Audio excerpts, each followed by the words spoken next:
everyone. Welcome to IM Education YouTube channel. Today we discuss about the topic spoken English. મિત્રો spoken English ની અંદર એક spoken English શબ્દ આવે ને એટલે આપણે શું થતા હોય, ગભરાઈ જતા હોય. પરંતુ જેટલું આપણામાં ગભરામણ છે એટલું અઘરું છે નહીં. સ્પોકન ઇંગ્લિશ છે એકદમ ઈઝી જ છે. ક્લિયર? તો સ્પોકન ઇંગ્લિશ આપણે જ્યારે શરૂઆત કરીએ છીએ તો આપણે ઇંગ્લિશના બેઝની અંદર જવું પડે, એના તળિયા સુધી આપણે છે પહોંચવું પડે. તો આપણે ઇંગ્લિશ છે તો ઇંગ્લિશની અંદર આપણે નીચે ડીપમાં જવું હોય તો સૌપ્રથમ છે આપણને આલ્ફાબેટ ખબર હોવી જોઈએ. એ તો બધાને ખબર જ છે, બરોબર છે. એની અંદર ડીપમાં આપણે ઉતરવાની જરૂર નથી. બધાને ખબર છે 26 લેટર છે એ આલ્ફાબેટ ઇંગ્લિશ ABCD ની અંદર આવે છે. એની અંદર બધાને ખબર છે કે 5 છે એ વોવેલ્સ છે જેને આપણે સ્વર કહીએ છીએ, અને જે બીજા વધે છે 21 એ છે કોન્સોનન્ટ છે. કોન્સોનન્ટ એટલે કે વ્યંજન છે.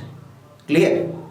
તો એ જે સ્વર અને વ્યંજન છે એના ઉપરથી આપણે છે કોઈ એક વચન નામ હોય તો એની આગળ આપણે છે શરૂઆતની અંદર કોઈ આર્ટિકલ મૂકતા હોય છે, બરોબર છે. તો એ છે ધીમે ધીમે સ્ટેપ બાય સ્ટેપ આપણે આલ્ફાબેટ જોયા, આલ્ફાબેટ ઉપરથી આપણે એક વચન નામ જોયું તો નામની આગળ છે આર્ટિકલ મુકાય છે, બરોબર છે. આર્ટિકલને આપણે એક સાઈડમાં મૂકી દઈએ. સ્પોકન ઇંગ્લિશ તમારે ઇંગ્લિશ બોલતા શીખવું હોય, બરોબર છે, તો એનું એક સ્ટ્રક્ચર છે. એ સ્ટ્રક્ચર આપણે જોવું પડે. કોઈ બિલ્ડિંગ છે, તમારે બિલ્ડિંગ ઊભું કરવું હોય તો નીચે પહેલા બેઝ બનાવવો પડે, પાયો બનાવવો પડે, એના ઉપરથી છે એ બિલ્ડિંગ બનતું હોય છે. તો ઇંગ્લિશ છે એ આપણે શીખવું છે, બોલતા શીખવું છે, તો એના માટે તમારે બેઝ બનાવવો પડશે.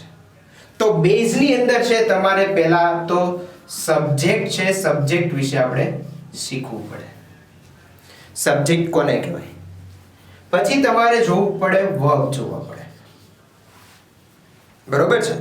પછી તમારે સેન્ટેન્સની અંદર તમને ઓબ્જેક્ટ ખબર હોવી જોઈએ, બરોબર છે. તો આ જે છે એ સ્ટ્રક્ચર માટે ખૂબ ઉપયોગી છે, સબ્જેક્ટ, વર્બ અને ઓબ્જેક્ટ. જો આ તમને ત્રણ વસ્તુ જો ખબર પડી જાય તો આપણને ઇંગ્લિશ છે ઇઝીલી બોલતા છે આપણને આવડી જશે.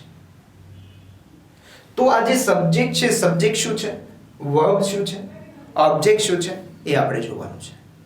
અને આપણે સેન્ટેન્સ બનાવતા હોઈએ, સપોઝ મેં તમને અહીંયા એક એક્ઝામ્પલ આપ્યું છે, આઈ પ્લે ઇંગ્લિશ. ચાલો, આઈ પ્લે ઇંગ્લિશ. હું ઇંગ્લિશ, સોરી, આઈ સ્પીક ઇંગ્લિશ. આઈ સ્પીક ઇંગ્લિશ એટલે કે હું ઇંગ્લિશ બોલું છું, બરોબર છે. તો હવે છે અહીંયા આપણે એનું ગુજરાતી લખીએ, હું અંગ્રેજી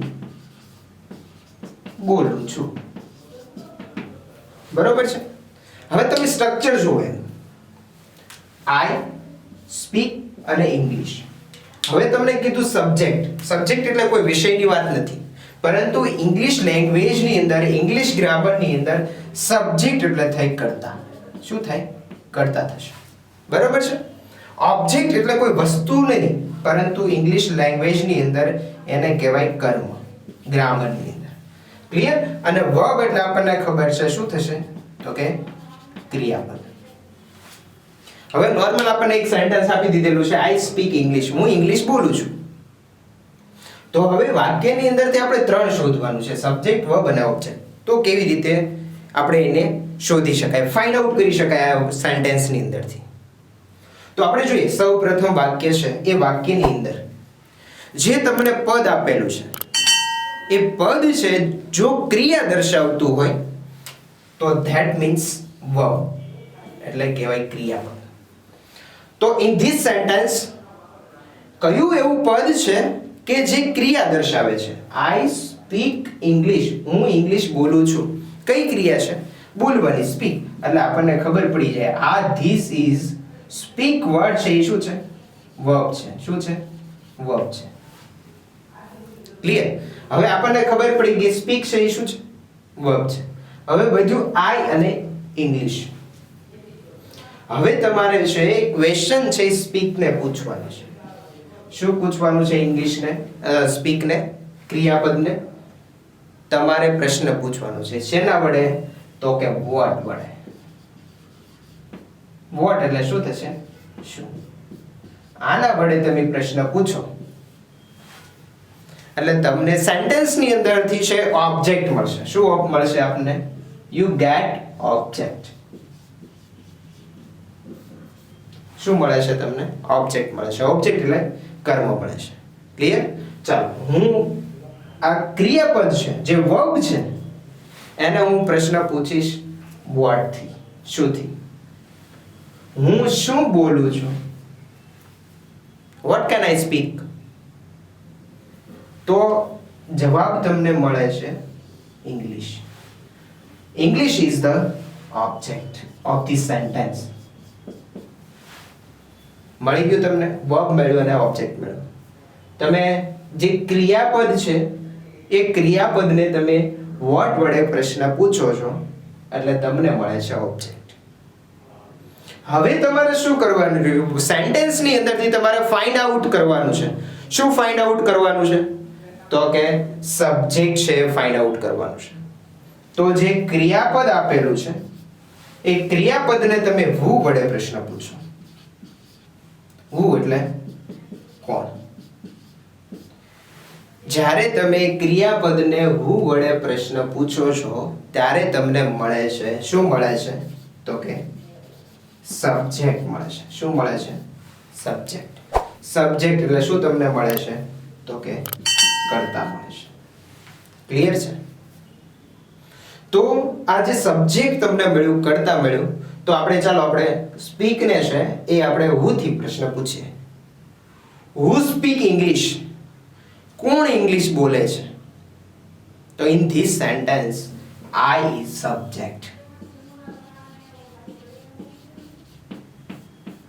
I તમને શું મળે છે સબ્જેક્ટ મળે છે ક્લિયર એટલે એકદમ છે સેન્ટેન્સ ની અંદર ફાઇન્ડ આઉટ કરું સબ્જેક્ટ વર્બ અને ઓબ્જેક્ટ એકદમ ઈઝી છે તમે ઈઝીલી છે સબ્જેક્ટ વર્બ અને ઓબ્જેક્ટ છે પસંદ કરી શકો છો ક્લિયર હવે જો આ જે સેન્ટેન્સ છે એની પેટર્ન જો કઈ બને છે સબ્જેક્ટ વર્બ અને ઓબ્જેક્ટ ઇંગ્લિશ લેંગ્વેજ શીખવા માટે ઇંગ્લિશ બોલતા શીખવા માટે આ જે પેટર્ન છે એ જો આપણને આવડી જાય SVO પેટર્ન તો આપણને ઈઝીલી ઇંગ્લિશ બોલતા છે આપણને આવડી જતું હોય છે ક્લિયર તો જે છે ઇંગ્લિશની અંદર સેન્ટેન્સ જે આપણને વાક્ય રચના છે એ મળી કઈ મળી સબ્જેક્ટ વર્બ અને ઓબ્જેક્ટ હવે આપણે ગુજરાતીની અંદર જોઈએ તો જે છે એ હું અંગ્રેજી બોલું છું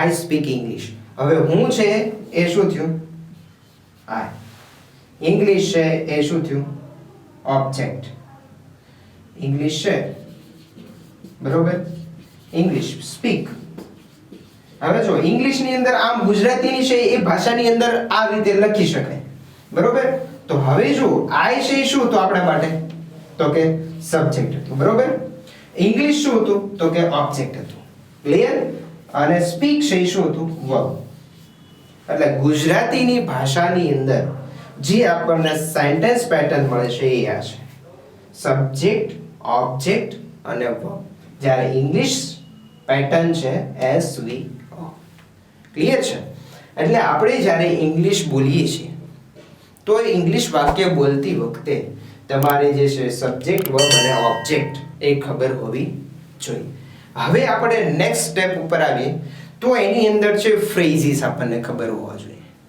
પછી ઇડિયમ્સ છે એ ઇડિયમ્સ પણ આપણને ખબર હોવા જોઈએ તો ઇડિયમ્સ અને ફ્રેઝિસ છે આપણે સ્ટેપ બાય સ્ટેપ શીખવાના છે નોર્મલ લેંગ્વેજની અંદર આપણે કેવી રીતે બોલી શકાય એ આપણે શીખવાનું છે તો આ જે નોર્મલ છે આપણે આજે શીખ્યા કે ભાઈ એક સેન્ટેન્સ આપેલું હોય કોઈ પણ સેન્ટેન્સ આપેલું છે તો એની અંદરથી આપણે કેવી રીતે ફાઇન્ડ આઉટ કરી શકીએ સબ્જેક્ટ કેવી રીતે ફાઇન્ડ આઉટ કરી શકાય વર્બ અને કેવી રીતે આપણે ફાઇન્ડ આઉટ કરી શકીએ ઓબ્જેક્ટ ક્લિયર છે હવે અહીંયા હું લખું છું એક સેન્ટેન્સ I play cricket